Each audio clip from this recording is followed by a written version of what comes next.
Video games may be a lot of fun, but they can also make their players feel something. But what if some truly memorable video game moments were left on the cutting room floor?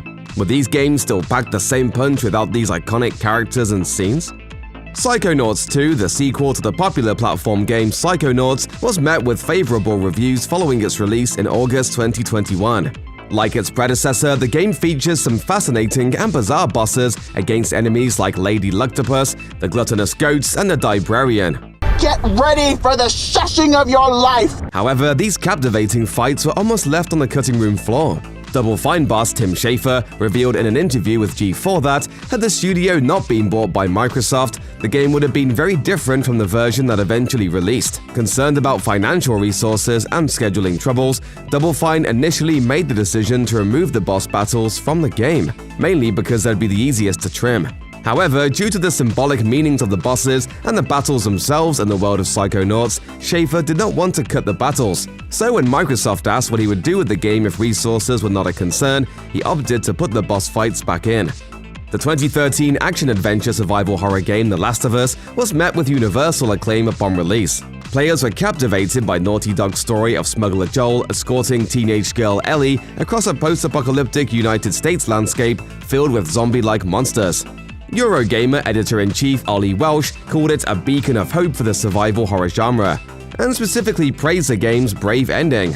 The ending is not a happy one, leaving the main characters in a sad and uncertain place. Swear to me that everything that you've said about the Fireflies is true.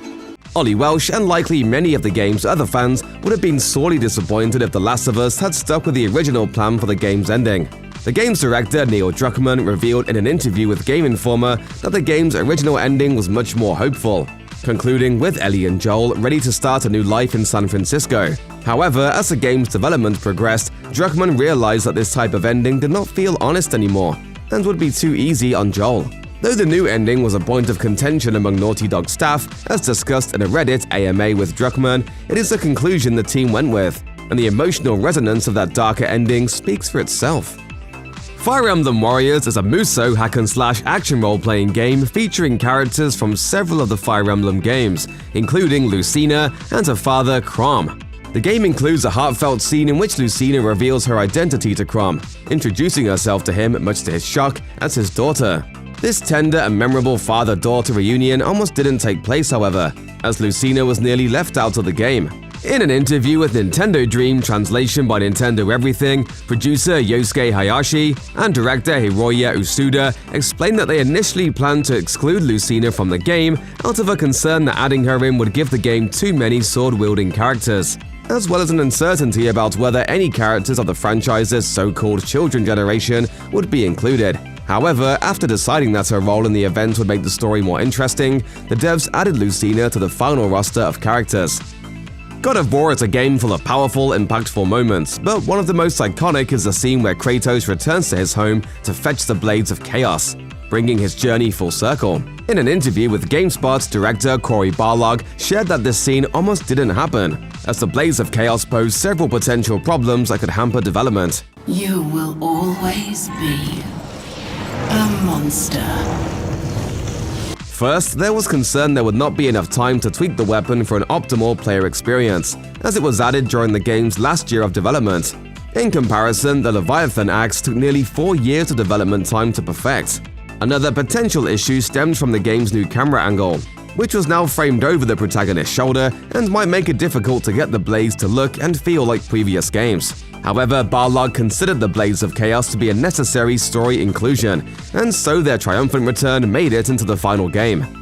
The sci-fi survival horror title Dead Space features a slew of terrifying creatures, all ready to terrorize poor protagonist Isaac Clarke and rip him to shreds if given the chance.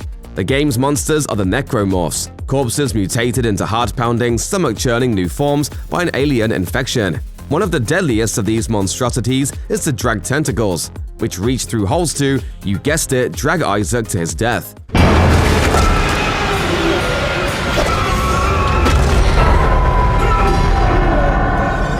A particularly memorable and harrowing encounter with a drag tentacle occurs in the game's third chapter, and it's a moment that nearly didn't happen.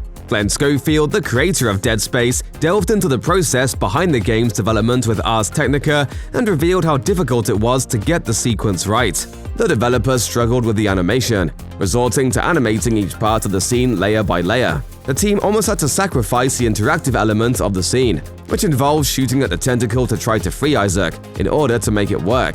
However, it finally came together after quite a bit of trial and error, and the scariest drag tentacle sequence made it into the game after all.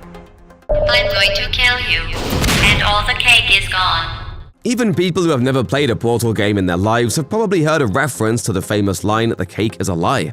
This line refers to the reveal that the game's protagonist is being led through the action and completing deadly tests in service of a reward that she will never receive. The cake was promised to her by GLaDOS, the deadpan super-intelligent evil computer antagonist of the game. But what if there was never a promise of cake? What if that memed-to-death famous phrase never had a place in the game because GLaDOS never existed? There would certainly be a lot fewer novelty t-shirts, that's for sure. Cake, or lack thereof, aside, GLaDOS is one of the most vital components of Portal, and a truly iconic video game villain. So it's shocking to learn that Portal almost didn't include the robot voice sardonic narrator in the first place. According to a Tech Radar interview with game designer Robin Walker, the original version of the game had no antagonist at all, focusing entirely on the puzzles themselves. However, after playtester feedback indicating that the game felt incomplete, Walker realized that the puzzles alone were not enough to hold attention without a force to drive them. In an interview with game developer, writer Eric Wolpar described how he came up with the idea for GLaDOS after using text-to-speech software to record temporary dialogue for Psychonauts. Using the same technology to play around with temporary dialogue for Portal, the team came up with the idea for GLaDOS' speech patterns. Thankfully, they did, so she could rise to the status of being a famous and beloved video game villain. I had a pretty good life. And then you showed up. You dangerous, mute lunatic. 2007's Bioshock opens with a series of visually stunning and surprising events. The player character begins on an airplane, having a cigarette and looking at a photograph. He remarks to himself, "They told me, son, you're special. You were born to do great things." Then the plane crashes. In the midst of the wreckage, confusion, and mad scramble for survival, the protagonist finds himself being taken through a beautiful and terrifying underwater city called Rapture. He is plunged into a strange Art Deco world of mystery and danger, and cannot turn back no matter how badly he might want to. Business Insider called it the best video game opening scene of all time, and yet it almost didn't happen in the way players know and love. Bioshock series creator Ken Levine opened up about the hurdles of making this intro to Rolling Stone. With the game nearly finished, a focus test came back with negative responses. Following this feedback, Levine realized that the players would need to feel more connected to the game's protagonist to care about the events that followed. The developers added the plane crash scene, incorporating things like the cigarette as a way to indicate the time period, and giving the protagonist a sympathetic line of dialogue to humanize him. One of the most heartbreaking scenes in Marvel's Spider-Man features Peter Parker at the side of Aunt May's hospital bed, wrestling with the reality that she is probably going to die. Take off your mask. I want to see my nephew. As Spider-Man voice actor Yuri Lowenthal explained to the Game's Own podcast, this scene almost did not make it into the game, with Marvel Comics originally pushing back on the idea. As if that's not bad enough, Aunt May was almost left out of the game entirely. Spider-Man without Aunt May? Say it isn't so. She's Peter's guardian, the shoulder he can cry on, and the only person who can understand what it felt like to lose Uncle Ben. But yes, her presence as a physical character in the game nearly wasn't included. Comics writer Dan Slott explained in an interview with Games Radar that the original plan was to have Aunt May only show up as a voice speaking to Peter on the phone or heard over the radio.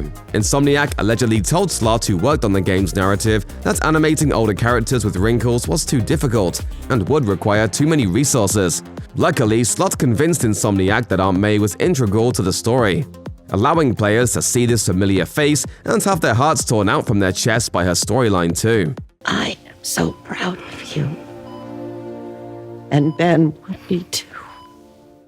Check out one of our newest videos right here. Plus, even more SVG videos about your favorite things are coming soon. Subscribe to our YouTube channel and hit the bell so you don't miss a single one.